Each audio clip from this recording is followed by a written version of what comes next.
आपकी प्रॉपर्टी हथिया ली हो, या ऐसा हो सकता है फॉल्स डॉक्यूमेंट के साथ फर्जी अकाउंट खुलवाए गए हो और आपके साथ जालसाजी कर दी गई हो। आपको इन चीजों को बिल्कुल ध्यान में रखना चाहिए और यह भी ध्यान में रखना चाहिए कि आपके ऊपर अगर कोई मुकदमा हुआ। अब ये क्या बोलता है चीटिंग एंड फोर्जरी के जो प्रावधान है। दोस्तों, चीटिंग एंड फोर्जरी जैसे अपराधों में जिसमें कि धोखाधड़ी किसी के साथ हो जाए, जालसाजी हो जाती है किसी के साथ, या फिर कोई कर रहा है किसी के साथ धोखाधड़ी या जालसाजी, ऐसे जो अपराध होते हैं, हालांकि देखा जाए इनमें जो पनिशमेंट का प्रावधान है वो इम्प्रिजनमेंट ऑफ लाइफ तक का है, मतलब कि ताउम्र, मतलब उम्र कैद तक का प्रावधान है ऐसे मामलों में। बट अक्सर ऐसा देखा गया है कि मान लीजिए आपके साथ कोई अगर धोखाधड़ी होती है तो उन मामलों में पुलिस अक्सर सिर्फ और सिर्फ 420 में ही उस मामले को निपटा देती है, जबकि ऐसे केसेस के अंदर फॉर्जरी भी आसानी से देखा जा सकता है। अगर पुलिस ने किसी भी तरह से मिली भगत करके सिर्फ केस को हल्का बना दिया, 420 के आधार पर केस को तैयार कर दिया, और जबकि उसके अंदर 467, 468 जैसे और भी संगीन जो धाराएं हैं वो ऐड होनी चाहिए थी पर ऐड हुई नहीं, आप उन्हें कैसे ऐड ऑन करवाओगे? या फिर आप पर कोई भी केस लग गया है जिसके अंदर 467 या 468 जैसी संगीन धाराएं लगी हैं, कैसे आप उनको हटवाओगे? मैं आज अपनी इस वीडियो के माध्यम से आपको बताऊंगा कि चीटिंग एंड फोर्जरी जैसे केसेस में कैसे आप निपटेंगे, या फिर आप अगर झूठे किसी केस में जेल चले गए हैं कैसे आप बेल लेंगे, या फिर कैसे उस केस से आपका निपटारा होगा, कैसे छुटकारा आप पाओगे। इन सब चीजों के बारे में आज बताऊंगा अपनी इस वीडियो में। ज्यादा कुछ जानने के लिए चीटिंग एंड फोर्जरी जैसे केसेस के बारे में दोस्तों बने रहिए हमारे इस वीडियो के साथ। जैसा कि आप सभी जानते हैं, हम चीटिंग एंड फोर्जरी जैसे संगीन केसेस पर डिस्कस करते हैं अपने इस चैनल पर और आपको बताते हैं आपके कानूनी अधिकार। अगर आपका भी नाम आया है किसी भी तरह के चीटिंग या फोर्जरी जैसे संगीन केसेस में, तो हो सकता है कि ये वीडियो आपके बहुत काम का हो, इसके लिए वीडियो को अंत तक पूरा देखें। दोस्तों, जब भी कोई मुकदमा दर्ज होता है, मान लीजिए कि पुलिस स्टेशन आप जाते हैं और बोलते हैं कि मेरे साथ एक चीटिंग हुई है, किसी व्यक्ति ने मुझसे पैसा लिया और मेरे नाम प्रॉपर्टी की या फिर सेल एग्रीमेंट किया, पर बाद में प्रॉपर्टी मुझे नहीं दी, या फिर ऐसा भी हो सकता है किसी भी व्यक्ति ने फॉर्ज डॉक्यूमेंट करके आपकी प्रॉपर्टी हथिया ली हो, या ऐसा हो सकता है फॉर्ज डॉक्यूमेंट के साथ फर्जी अकाउंट खुलवाए गए हो और आपके साथ जालसाजी कर दी गई हो। बहुत तरह के दोस्तों मामले होते हैं अलग अलग, जैसे चेक बाउंसिंग का मामला होता है, किसी भी तरह चीटिंग करके आपको एक फर्जी चेक दे दिया गया या फिर चेक दे दिया गया। आजकल तो क्लोन चेक के मामले भी सामने आते हैं। इन सभी मामलों में अगर नॉर्मल रूप से देखा जाए तो चीटिंग और फॉर्जरी की जो धाराएं होती हैं, जैसे कि 420, 467, 468, 471, 120B जैसी जो धाराएं हैं, इनके तहत मामला दर्ज होता है।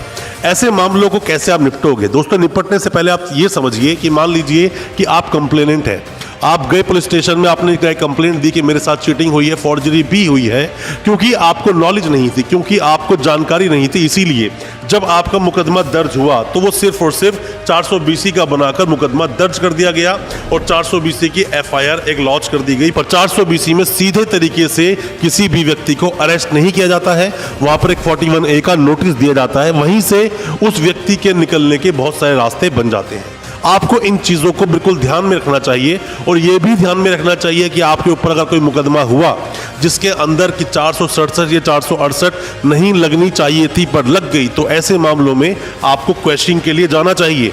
आपको FIR को क्वेश कराने की बात जरूर करनी चाहिए, अपने वकील साहब का सहारा उसमें लेना चाहिए। अगर आप क्वेश्चनिंग के लिए जाओगे और FIR अगर क्वेश हो जाती है तो मान लीजिए कि आपका केस ही खत्म हो गया, केस वो चलेगा ही नहीं। 482 CRPC the code of criminal procedure 1973 का जो एक्ट है वो बोलता है कि जिसके अंदर की इनहेरेंट पावर से हाई कोर्ट को जो आपकी FIR को क्वेश कर सकते हैं। अगर ऐसा कोई मामला बनता है, जो मामला नहीं बनना चाहिए, मैं आपको बता रहा हूं कि आपको सीधा क्वेश्चनिंग के लिए जाना चाहिए, ना कि पहले बेल लेनी चाहिए, ना कि पहले आपको एंटीसिपेटरी बेल लगानी चाहिए। ये गलतियां आप अक्सर कर देते हैं।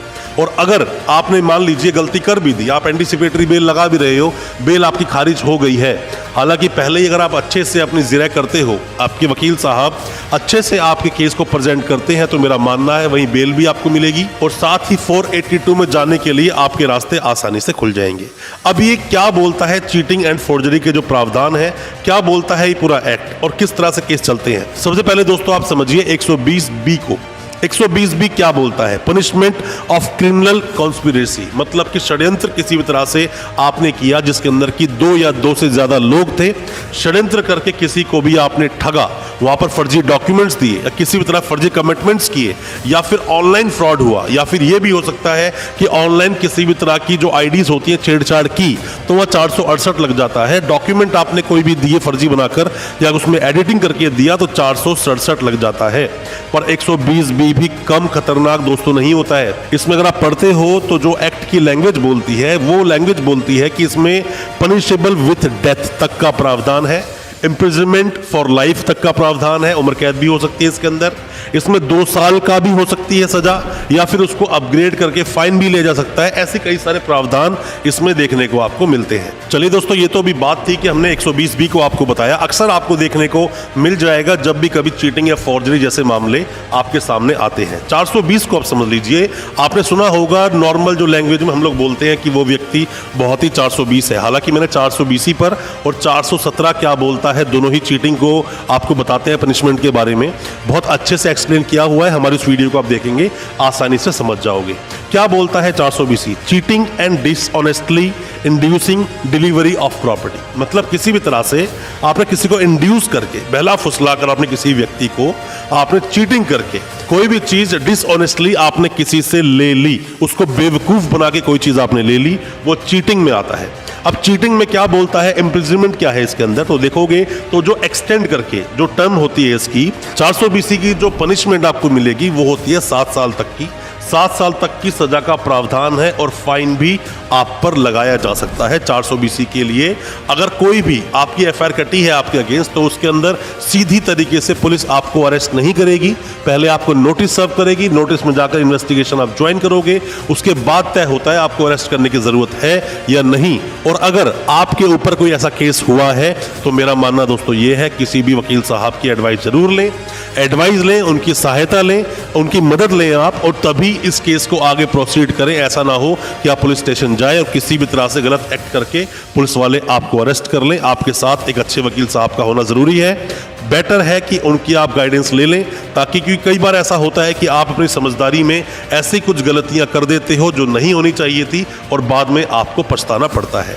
अब हम बात कर लेते हैं क्या बोलता है 466 कि 466 भी कई बार देखा गया है और 468 भी देखा गया है, बट मेजरली जो प्रॉब्लम क्रिएट करता है वो क्रिएट करता है 467। 467 क्या बोलता है दोस्तों? 467 forgery of valuable security will etc, मतलब कि विल में आपने किसी तरह फॉर्जरी कर दी या कोई भी वैल्यूएबल सिक्योरिटीज या फिर कोई भी ऐसी चीज जो कि मार्कशीट्स, अक्सर आप देखते हो कि लोग फर्जी मार्कशीट बना लेते हैं, फर्जी प्रॉपर्टी के पेपर लोग बना लेते हैं, या किसी भी तरह से फर्जी अकाउंट खुलवाया, आधार कार्ड में चेंजेस कर दिए आपने, पैन कार्ड में कुछ चेंजेस कर दिया आपने, फर्जी अकाउंट खुलवा लिया। ये सब मामलों के अंदर 467 लगता है जब पेपरों में आप छेड़छाड़ करते हैं, और जिसके अंदर अगर आप पनिशमेंट की बात करें जो इम्प्रिजनमेंट ऑफ लाइफ तक हो सकता है, उम्र कैद तक का प्रावधान है इस सेक्शन के अंदर।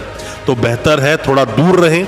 चीटिंग फॉर्जरी के मामले बड़े संगीन होते हैं, जल्दी से आपको बेल नहीं मिलती और बेल लेने के लिए आपको मशक्कत करनी पड़ती है। 420 के साथ 409 लग जाता है जब ईओडब्ल्यू के मामले आते हैं, इकोनॉमिक ऑफेंसिव विंग की मैं आपको बात कर रहा हूं। हालांकि उस पर भी हमने वीडियो बनाया है, उस पर डिटेल वीडियो आप देख सकते हैं, या फिर अगले कुछ वीडियो में सजेशंस चाहते हैं तो बताएंगे तो हम उस पर भी वीडियो लेकर आ जाएंगे। अब दोस्तों अक्सर आप देखते हो कि 467 के साथ में 468 भी लगा होता है 468, जो बोलता है forgery for purpose of cheating, मतलब कि चीटिंग के लिए ही फॉर्जरी की गई हो, किसी को बेवकूफ बनाना है, फर्जी कागजात बना लिए, उसको दिखा दिए, चीटिंग करने का ही आपका इरादा था, ये कहता है ये सेक्शन। और अगर हम इसमें इम्प्रिजनमेंट की बात करें जिसको एक्सटेंड किया जाता है 7 साल तक के लिए, 7 साल तक की सजा इसके अंदर हो सकती है।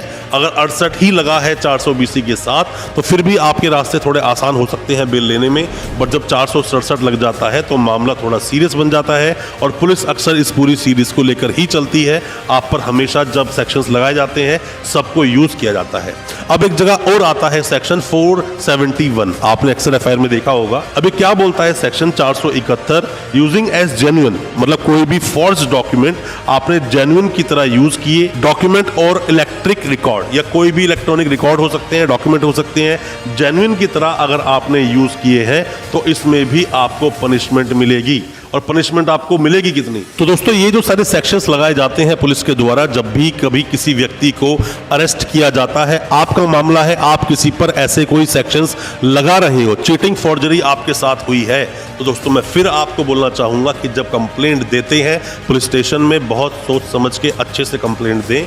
ऐसा ना हो कंप्लेंट इतनी पुअर तरीके से आप ड्राफ्ट कर लें या बना लें कि कंप्लेंट देने के बाद वो अरेस्ट भी व्यक्ति ना हो और आपका पैसा, लाखों करोड़ों की संपत्ति हो सकती है, वो पैसा पूरी जिंदगी जो आपने कमाया वो कुछ ही मिनटों में कोई इंसान आपसे चीटिंग करके पूरा पैसा छीन सकता है। उसे कब्जे में गया हुआ पैसा जल्दी से मिलेगा नहीं और आप सोचो कि केस चलेगा, एक बार किसी की बेल हो गई तो केस लंबा चलेगा दोस्तों, 5 साल 10 साल चल सकता है। और अगर किसी में कन्विक्शन हो भी गया तो वो हाई कोर्ट चले जाएंगे, हाई कोर्ट से भी अगर अपील मंजूर नहीं सुप्रीम कोर्ट चले जाएंगे, केस सालों साल चलता है। बेहतर है जब आप किसी पर केस करते हैं बड़े स्ट्रांगली उस केस को प्रेजेंट कीजिए और आप पर कोई फेक केस अगर हो गया है जल्द से जल्द 482 सीआरपीसी में जाइए, क्वेश्चन के लिए जाइए। अगर आपके पास एविडेंसेस हैं, एविडेंसेस नहीं है, फिर भी आपका नाम आ गया, पुलिस ने आपको अरेस्ट कर लिया है, तो भी आप जाकर अपने अगर प्रूफ, कुछ भी अगर प्रूफ आपके पास है आप दिखाएंगे, आसानी से बेल हो जाएगी।